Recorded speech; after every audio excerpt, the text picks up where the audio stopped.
Olá, meu amigo, minha amiga, muito obrigado por vocês estarem aqui no nosso Portal do José, no momento em que muitas coisas importantes estão acontecendo no mundo da política, no mundo da economia e que, infelizmente, a maior parte do povo brasileiro não tem a menor ideia que estejam acontecendo.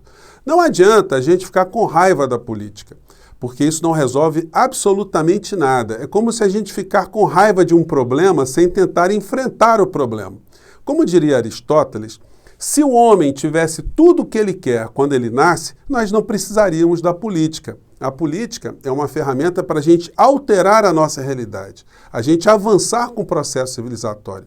Ou a gente faz isso pela palavra, pelo verbo, ou faz pela guerra. Felizmente, hoje é muito mais prevalente a gente utilizar a palavra do que a guerra.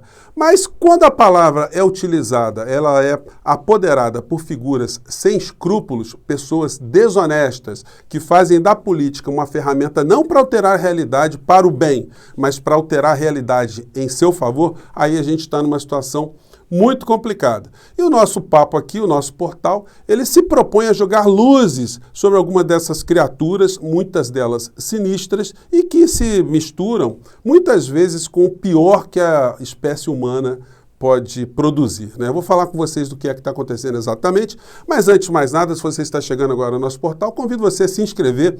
É muito legal ver quantas pessoas chegam aqui todos os dias. Seja bem-vindo, mande seus comentários para cá, porque são sempre lidos, são sempre considerados. Dê o seu joinha e vamos seguir em frente. Gente, o dia está bem movimentado, porque nós estamos já na antessala das eleições de 2022. Assim como aconteceu ao longo de toda a história no mundo, as elites econômicas e financeiras, quando elas estão em sistemas políticos eleitorais, eles procuram influenciar o eleitor para que o eleitor escolha justamente aquele que vai servir aos seus interesses. No Brasil, isso tem acontecido durante muitas eleições. E nessa agora, o jogo está sendo montado justamente para a gente ter uma sensação que as coisas podem mudar, para efetivamente não mudarem absolutamente nada em relação a essa grande desigualdade social que nós temos no nosso país. E não é difícil a gente entender isso, gente. Porque se a gente fizesse um exercício, a gente tivesse esse poder de voltar a 200 anos atrás, nós veríamos que o Brasil já era comandado por uma elite econômica, uma elite política, uma elite financeira, uma elite que tinha muito mais interesses com grupos de fora do Brasil do que com o próprio povo brasileiro, uma elite que era indiferente ao sofrimento da maior parte dos seus concidadãos, que permitia e se nutria de um esquema de escravidão aqui no nosso país, que enriquecia muitas pessoas e que mantinha aqueles que eram libertos também numa pobreza muito grande. O que mudou de lá para cá? Essa elite simplesmente ela desapareceu? Não. Ela continuou a passar o seu bastão de geração a geração e se você for olhar hoje, quem são os tataravós dessas pessoas que comandam o poder econômico, o poder político, o poder financeiro aqui no nosso país, vocês vão encontrar os ancestrais daqueles escravocratas lá se nutrindo desse esquema. E hoje, a gente tem que jogar luzes sobre o que está acontecendo, porque, infelizmente, a elite opera para que a gente tenha essa falsa impressão, diante de várias escolhas, que a gente está escolhendo algo que seja libertador. E o povo está vivendo uma situação parecida como essa aqui no nosso país no dia de hoje, porque tem uma parcela do povo que acredita que Bolsonaro, de fato, se conflita, se confronta com o sistema, quando ele, de fato, ele é apenas uma engrenagem apodrecida, uma engrenagem corroída, enferrujada, que está tendo o seu papel de utilização dessa grande máquina, para que essa máquina, né, de moer gente e que produza dinheiro para um pequeno grupo, ela continue a funcionar de uma maneira muito eficiente. Já estão preparando alternativas para uma eventual derrocada de Bolsonaro. A figura que entrou hoje no cenário político eleitoral, o Sérgio Moro, ele acabou se filiando ao Podemos, né? E fez um discurso, aqui tem uma foto dele, né? Fez um discurso absolutamente genérico, um discurso que engabela muitos desatentos, mas nós estamos aqui justamente para falar dessas situações, né? Disse ele no discurso: chega de mensalão, petrolão, rachadinha, orçamento secreto, diz Moro ao se filiar ao Podemos. O Moro, ele fazendo esse tipo de discurso, ele pensa que as pessoas têm memória absolutamente curta, mas não é todo mundo que vai cair nessa milonga, não. Por que eu estou dizendo isso, gente? Dá para alguém dizer que é contra a corrupção tendo servido a um corrupto? Vocês imaginem uma pessoa ingênua chegando, por exemplo, lá no covil do Al Capone, ou lá na mansão do Pablo Escobar, ou do Fernandinho Beiramar aqui no Brasil, e se a gente for pegar uma situação histórica, o cara entrando no bunker do Hitler, no bunker do Mussolini, no palácio do Pinochet, e dissesse assim, chega de bandidagem, chega de tortura, chega de corrupção, chega de coisa errada. Vocês conseguem acreditar que isso seria possível? Alguém que tivesse algum tipo de propósito honesto, alguém iria trabalhar com alguns desses personagens, depois ia alegar que não estava sabendo onde é que meteu o pé? O Moro, gente, quando ele ainda era juiz e que estava ali na questão do Petrolão, muitas pessoas acreditavam que ele estava fazendo aquilo por uma ideologia, por acreditar mesmo na justiça, que ele estava desinteressado de qualquer outro tipo de ambição. Enfim, isso poderia até ser aceitável, né, esse tipo de argumento, se ele não tivesse aceitado trabalhar com o Bolsonaro. E alegar agora que não quer corrupção, não quer rachadinha, ele por acaso ignorava tudo aquilo que era Bolsonaro, a família Bolsonaro.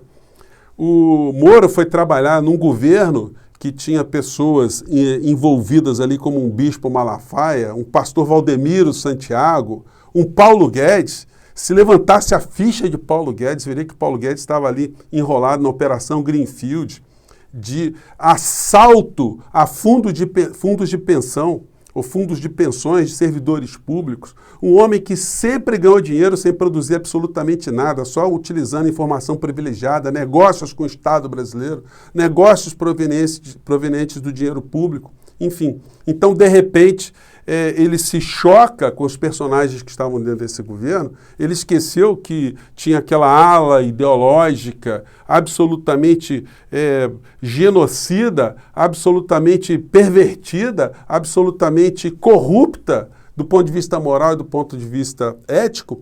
Ele ignorava tudo isso, foi trabalhar com essa gente e agora vem com essa milonga que ele quer consertar alguma coisa. Realmente, ele vindo para o debate, ele vai ter muitas coisas a explicar. E vamos lembrar, né, que o Sérgio Moro, ele quando foi juiz lá no Paraná, na época do escândalo do Banestado, ele também teve um comportamento muito parecido com o do Petrolão, porque ele comandou aquele processo, deixando tantas janelas, cometendo tantas arbitrariedades, tantas ilicitudes, que ele acabou proporcionando a arguição de nulidade de muitos dos atos dele, o que acabou acarretando a absolvição de quase todo mundo, né? Não sei se alguém foi incriminado finalmente nessa operação lá envolvendo o escândalo do Banestado. E no escândalo do Petrolão também as nulidades foram sendo colocadas ali, o que provocou essa situação. Então, gente, é uma situação que ele vai ter que explicar, né? Nós não sabemos como parcela do povo brasileiro vai entender esse comportamento do ex-ministro e do ex-juiz Sérgio Moro, mas ele fez um discurso muito genérico, um discurso de candidato, e que funciona para esse modelo que nós temos aqui como uma ferramenta de distração sobre os reais problemas brasileiros, sobre um projeto de nação, sobre aquilo que a gente precisa fazer. E sairmos, portanto, desse discurso superficial contra a corrupção, contra mensalão, contra a rachadinha. Isso tem que ser combatido. Mas um projeto de nação não se resume apenas às pautas morais, ou pelo menos esse discurso capenga de Sérgio Moro. Hoje está acontecendo aqui no Brasil também, né, mais um fato importante, que é a filiação do Bolsonaro ao partido do Costa Neto, a quem ele chamava de corrupto, e no caso aí o Costa Neto, que vai ser o chefe político de Bolsonaro, é um corrupto, confesso, né? Mas não é pouca coisa não, gente. Eu convido vocês que não viram o nosso último portal, na capinha tem uma charge ali do Lira de noiva com o Bolsonaro. Eu coloquei um trecho dessa entrevista aqui, que eu acho a peça mais surreal do planeta. Um jornalista conversando com alguém que está em vias de ir para a cadeia e traçando ali alguns cenários de como seria essa prisão que acabou acontecendo. O Costa Neto, preso, acabou indo trabalhar na padaria da penitenciária, fazendo pãezinhos, brioches e sonhos e coisas e que tais. Mas o papo surreal, se você não viu o nosso papo de ontem, você está chegando agora, eu vou colocar um trecho aqui para vocês, porque vale a pena para você acreditar que as coisas mais ficcionais, elas acabam sendo superadas pela nossa realidade. Vamos lá. O senhor já avaliou onde poderá cumprir a pena em regime aberto aqui em Brasília? Não avaliei. Eu tenho visto, tenho lido alguma coisa a esse respeito, mas eu creio que não deve ser. A gente não pode reclamar de uma prisão, porque prisão é prisão e não é um lugar para o camarada se divertir. Você vai passar dificuldades, é lógico, de ter que dormir todo dia na prisão, ficar das 6 às 6 da manhã cumprindo pena. É uma situação difícil, mas que nós temos que enfrentar. Eu tenho que pagar essa dívida com a sociedade. Onde que pode ser, o senhor já averigou aqui em Brasília? Tem onde saiu uma matéria grande aqui no jornal, no Correio, e tem o centro de detenção aqui, que é só para cargos de semiaberto.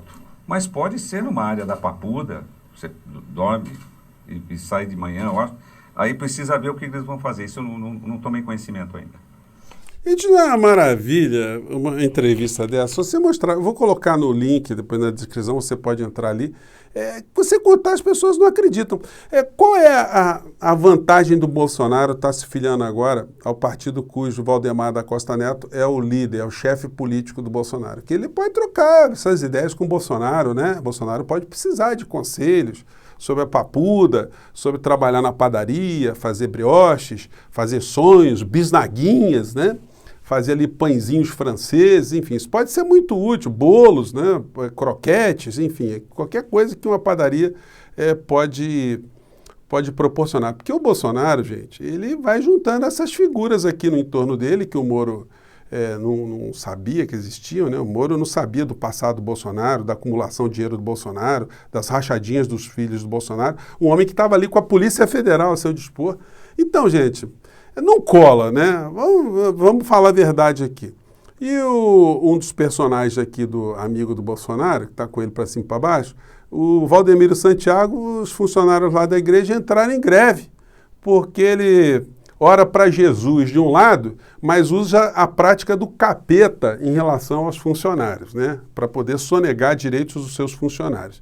E o Bolsonaro hoje, dentro dessa estrutura que nós estamos falando aqui com vocês, de distração da sociedade, que Bolsonaro não manda nada, como eu tenho falado para vocês, aliás, é uma cobrança que eu tenho feito às pessoas que estão aqui nas redes, os formadores de opinião, que têm canais na rádio, historiadores, jornalistas, que às vezes perdem esse foco.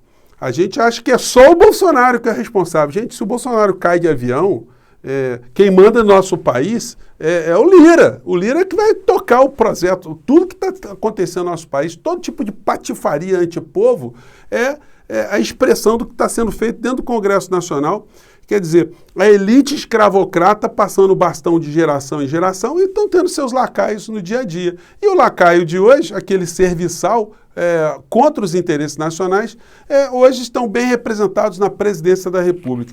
E hoje o Bolsonaro, mais uma vez, repetiu o seu bordão de traição nacional, cujos militares, e que faz com que os militares estejam se fingindo de mortos. Eles não estão vendo que Bolsonaro quer trair a nação de uma forma descarada, entregando a Petrobras, porque ele não entende nada, ele só escuta que o Guedes está querendo privatizar, então ele vai fazendo um discurso absolutamente sem pé nem cabeça, como se a privatização da Petrobras fosse ajudar o povo brasileiro em alguma coisa. Vamos acompanhar aqui esse trecho.